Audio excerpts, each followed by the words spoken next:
Falei, pessoal, tudo bem? Que loucura, hein? Que loucura. E detalhe, com essa barba toda em quarentena, eu não vou falar de coronavírus. Eu vou falar de Sérgio Moro e Bolsonaro. A nova TechPix, pelo menos até segunda-feira, será esse o assunto das redes, né? Olha, o Sérgio Moro errou e o Bolsonaro errou. Mas isso todo mundo sabe. Mas assim, eu preciso de pontuar algumas coisas que eu acho interessantes. Assim. Onde é que está o erro do Bolsonaro? O erro do Bolsonaro, primeiro, está numa certa inocência. Você não deve escrever determinadas coisas, por mais confiança que você tenha, não deve. Infelizmente, o questionamento que ele fez acerca da perseguição aos bolsonaristas é legítimo. Existe sim um movimento político dentro da justiça brasileira por meio do STF. Isso está acontecendo. Não adianta. Pode falar o que vocês quiserem, mas isso está acontecendo. Pois bem, então o Bolsonaro cometeu esse erro. Mas o Bolsonaro cometeu um outro erro.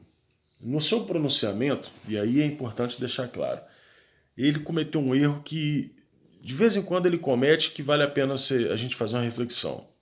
A guerra política é muito parecida com as artes marciais. Numa luta, numa briga, se você der um golpe que definiu a briga, você não precisa dar o segundo. É o sujeito que está brigando, tá lá, sai no tapa com o outro tal, aí de repente um deles cai. Aí aquele que tá ganhando a luta, vê o oponente caído, resolve chutar o sujeito já no chão. O pé dele agarra no sujeito, ele cai de cara no chão e quebra os dentes todos. É mais ou menos o que acontece quando você, depois de um argumento, né, que definiu a discussão, você querer usar o segundo. Não precisa. Então, o erro de Bolsonaro não é um erro de caráter, não é um erro moral, né? É um erro de traquejo político. Você, ele começou o discurso muito bem, ele poderia ter estancado, né, a sua fala a partir do momento que ele fala que o número de operações diminuiu porque de fato caiu, isso é um fato, diminuiu a corrupção no país e poderia a partir de então ter dito, olha, o Sérgio Moro não ficou satisfeito com a minha insatisfação em relação à condução que a Polícia Federal vinha fazendo sobre alguns temas, como a própria tentativa de homicídio que eu sofri, né? Agradeço ao ministro, lamento pela sua saída no meio de uma pandemia, de uma grave crise que o Brasil está vivendo, mas a gente vai superar. Morreu o assunto, não precisava ter dito nada. Só que o Bolsonaro é Bolsonaro, ele abre o coração, fala sobre a piscina, sobre a sogra tal, resolve fazer uma espécie de desabafo num momento grave em que só pode dar munição para os seus oponentes. É isso que precisa ficar claro.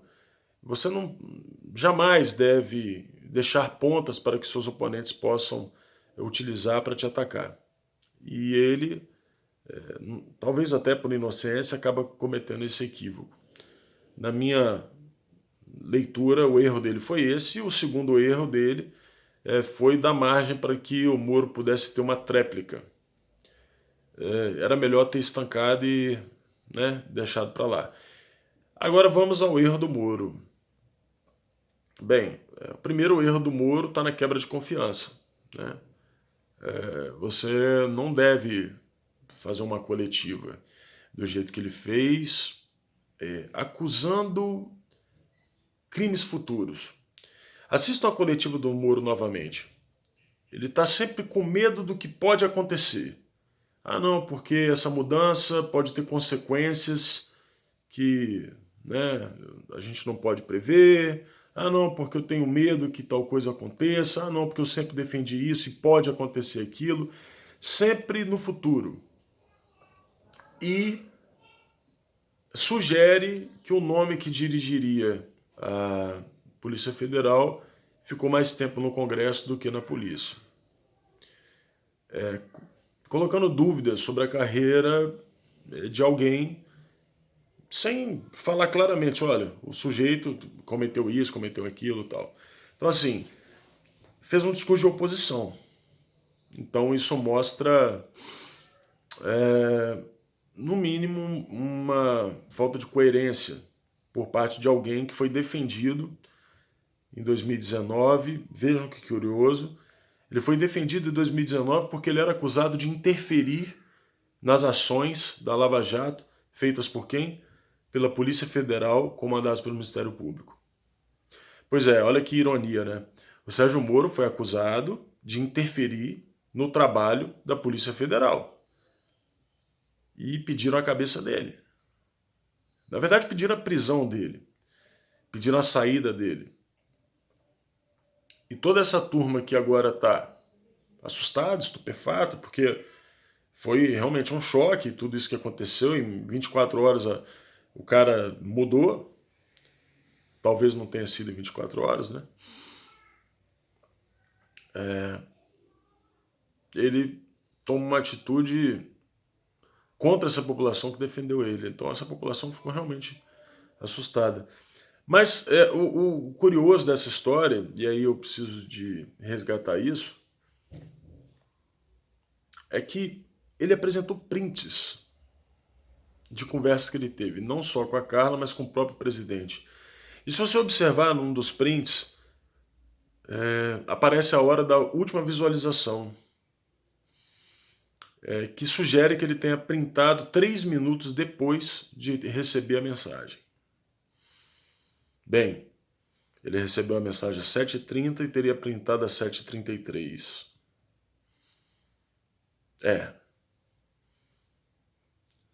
Não foi uma defesa desesperada da própria honra, aqueles prints enviados para a Globo. Houve uma premeditação. Eu sou grato por tudo que ele fez, pelo combate à corrupção. Espero realmente que o Ramagem faça um bom trabalho à frente da PF, mas existe um componente político nessa saída do Moro. Existe. Não vou acusar, mas é algo que merece uma atenção. Eu acho que o presidente merece o nosso apoio, precisa conduzir o país para fora dos muros da quarentena, e acho que a gente vai sair dessa situação muito melhor. Muito melhor. Vamos aguardar. Mas a verdade vem sendo revelada a cada dia que passa. Isso ninguém pode negar.